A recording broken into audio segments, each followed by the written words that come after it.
আপনারা দেখেছেন শাপলা চত্বরে আমাদের দাড়ি টুপিওয়ালা ভাইদের উপরে রাতের অন্ধকারে কিভাবে জেনোসাইড চালানো হয়েছে। আমাদের দাড়ি টুপিওয়ালা ভাইদের সামনে থেকে কিভাবে মাইক কেড়ে নিয়ে যাওয়া হয়েছে। প্রিয় দেশবাসী, আপনারা দেখেছেন বাংলাদেশে কিভাবে রাতের ভোট, কিভাবে দিনের ভোট রাতে চালু করার সংস্কৃতি চালু হয়েছে, ডামি ইলেকশন চালু করা হয়েছে। আমরা 5ই আগস্টে এই আওয়ামী লীগের এই দুঃশাসনের আমরা এই দুঃশাসনের কবর রচনা করেছি। আমরা বলতে চাই, এই গণভবনে কে যাবে সেটি নির্ধারিত হবে বাংলাদেশ থেকে, ভারত থেকে সেটি নির্ধারিত হবে না। আমরা স্পষ্ট করে বলতে চাই, এই সংসদে কে যাবে সেটি নির্ধারণ করবে বাংলাদেশের খেটে খাওয়া জনতা। এই সংসদের মস্তদে কে বসবে সেটি নির্ধারণ করবে এই ভূখণ্ডের মধ্যে যারা রয়েছে সেই ভূখণ্ডের মানুষ। আমরা দীর্ঘ 1.5 দশকের বেশি সময় ধরে আমরা একটা জাতি গড়ে তুলতে পারি নাই। বিভাজনের রাজনীতি আমাদের মধ্যে ইচ্ছাকৃতভাবে জিয়ে রাখা হয়েছে। আমরা স্টেট ডেভেলপ করতে পারি নাই, আমরা নেশন ডেভেলপ করতে পারি নাই। আমাদের প্রতিষ্ঠানগুলো ভেঙে গিয়েছে, আমরা সুশাসন নিশ্চিত করতে পারি নাই, আমরা ফাংশনাল ব্যুরোক্রেসি নিশ্চিত করতে পারি নাই, আমরা স্বাধীন পুলিশ নিশ্চিত করতে পারি নাই, স্বাধীন বিচার বিভাগ নিশ্চিত করতে পারি নাই। আমরা স্বাধীনতার এত বছর পরেও আমাদের তরুণ প্রজন্ম, আমাদের একটা ইনস্টিটিউশন আমরা প্রপারলি ফাংশন করতে দেখি নাই। আমরা আপনাদের কাছে কমিটমেন্ট দিতে চাই, এই তরুণ প্রজন্ম আমরা ইনস্টিটিউশনগুলোকে প্রপারলি ফাংশনাল করব।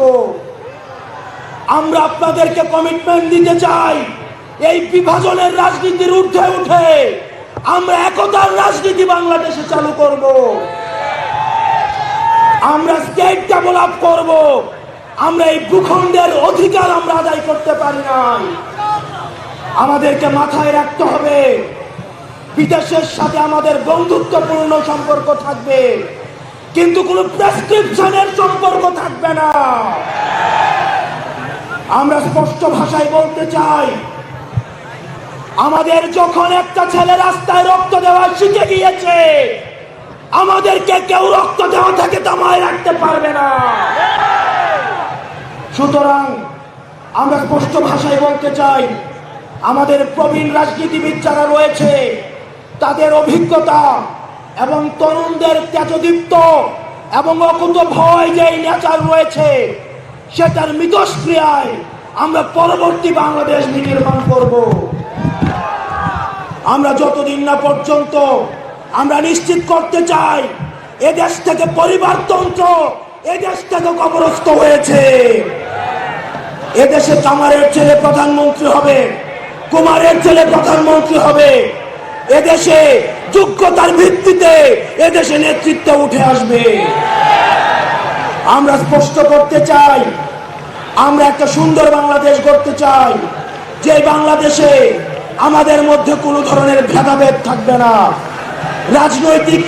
আমাদের রাজনৈতিক পরমত সহিষ্ণুতা থাকবে, মত প্রকাশের স্বাধীনতা থাকবে, আমাদের দ্বিমত প্রকাশের স্বাধীনতা থাকবে। আমরা একটা সমৃদ্ধ বাংলাদেশ গঠন করার জন্য আমরা আপনাদের কাছে কমিটমেন্ট দিচ্ছি, আমরা প্রতিজ্ঞা করছি। এই প্রতিজ্ঞার সাথে কারা কারা একমত রয়েছেন? ও ইনকিলাব জিন্দাবাদ, ইনকিলাব জিন্দাবাদ, ইনকিলাব জিন্দাবাদ, ইনকিলাব জিন্দাবাদ। আপনাদের সাথে দেখা হবে আমাদের তরুণদের স্বপ্নের বাংলাদেশে। আসসালামু আলাইকুম ওয়া রাহমাতুল্লাহ।